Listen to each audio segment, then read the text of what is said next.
Chers amis téléspectateurs, bonjour. Nous sommes ce matin dans la grande salle de dégustation, la Cité internationale de Lyon, en compagnie de Victor Gomez. Victor Gomez, bonjour. Bonjour. Alors, nous sommes à la deuxième compétition internationale des gamets du monde. Alors Victor, en quelques mots, comment définir ce concours? Bien, je pense que c'est le concours du plus beau cépage du monde, qui est le gamay. La deuxième édition. L'année dernière, on avait 620. Cette année, la même chose. On va encore de nouveau cette année sortir les meilleurs gamets du monde. Les vins médaillés, grand or et argent. Beaucoup de producteurs nous font confiance. Beaucoup de producteurs aussi nous confient un an de travail avec leurs bouteilles. Donc maintenant, nous, on fait confiance maintenant aux dégustateurs pour qu'ils nous mettent les notes et qu'ils jugent en toute objectivité.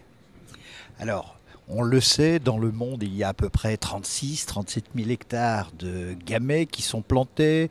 En France, il y en a, je crois, 24 000. Et puis sur les 24 000, il doit y en avoir à peu près 18 000 dans le Beaujolais. Alors quand vous dites, Victor, que le gamay est le plus beau cépage du monde, c'est parce que vous habitez en Calade ? Alors bon, c'est vrai que je manque peut-être un peu d'objectivité, mais non, mais je pense surtout qu'aujourd'hui, les gens, ce qu'ils recherchent dans le vin, c'est un cépage qui est fruité, enfin un vin qui est fruité, un vin qui est goulayant, qui va à peu près sur tous les plats. C'est le gamay.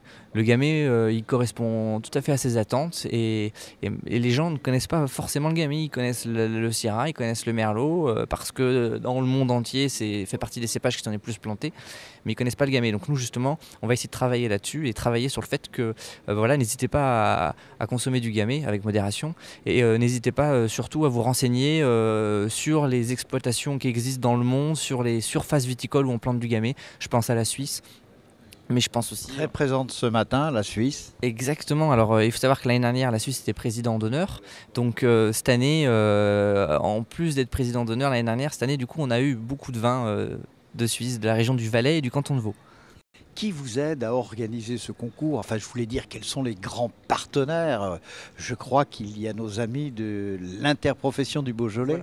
Voilà, exactement. Il faut savoir que l'International du Gamay est à l'initiative de l'Inter-Beaujolais et de son président Dominique Capard, qui justement cherche à faire connaître mieux le gamay.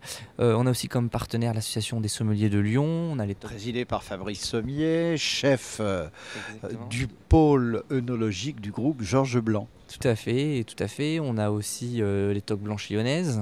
Présidé encore pour quelques jours par Christophe Marguin, puisqu'il y a de nouvelles élections le 16 janvier.